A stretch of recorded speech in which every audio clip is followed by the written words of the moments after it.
الله شكور. ما معنى شكور؟ والله رجعت للتفسير يا أحبابي جدا مؤثر.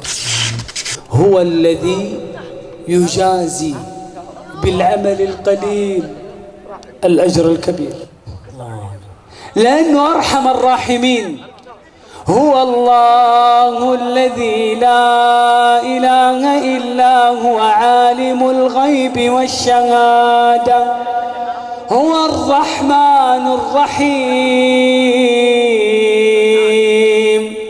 هو الله الذي لا إله إلا هو الملك القدوس السلام المؤمن المهيمن العزيز الجبار المتكبر، سبحان الله عما يشركون.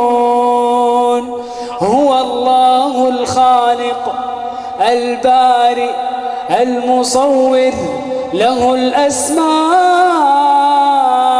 الحسنى، يسبح له ما في السماوات والأرض، وهو العزيز الحكيم.